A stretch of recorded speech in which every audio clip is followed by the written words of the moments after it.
about these issues as we prepare for the beginning of the early voting season, which starts tomorrow. Thank you.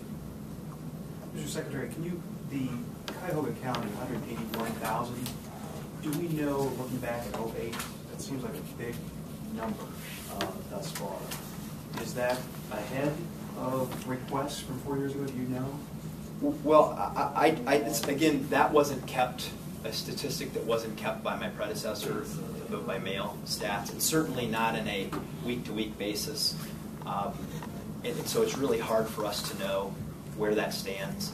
Although I will say that in Cuyahoga County, there has been a tradition of sending out absentee ballot requests. Voters there are a lot more accustomed to voting this way than, say, a county that is not sent out, the voters in a county that's not sent out this information. So, and they've had a strong tradition in Cuyahoga County of voting early by mail.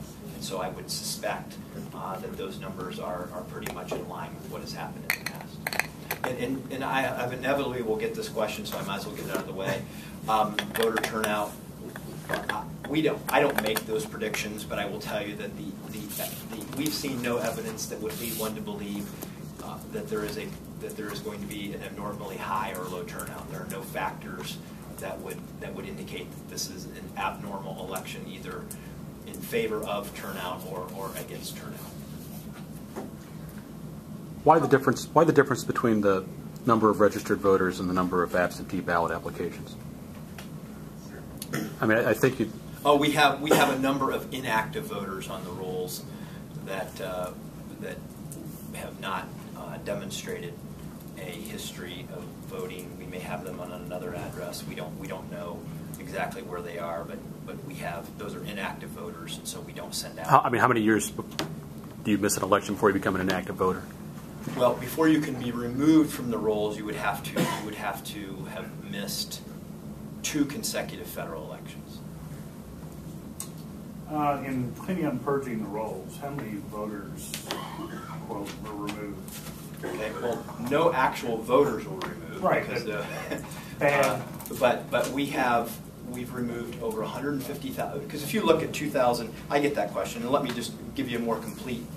There were 8.2 million registered in 2008. We have 7.8 million voters on the rolls now. That number, as I said, I expect to increase before the 30-day window comes to a close. But what you will see is that the reason for that number is that we did a good job working with Health and Human Services, working with the BMV, working with our 88 county boards of elections. We sent out nearly 400,000 postcards to voters who we believed had duplicate registrations, both in-state and out-of-state. And as a result of those aggressive efforts to clean up our voter rolls, we removed 150,000 deceased voters, hundreds of thousands of duplicate voters from the rolls. We had folks who had moved out of state who have removed themselves from the rolls. So by making these aggressive attempts to clean up our voter rolls, our system is more intact. We will save money by not having to further communicate with people who are no longer eligible to vote in Ohio, or have reconciled their duplicate registrations. And as a result of that, our system will be much better prepared for Election Day. You said you found 150,000 deceased. How many total problem registrants did you come up with? It's hard to put an exact number to that, but it's over 150,000 deceased.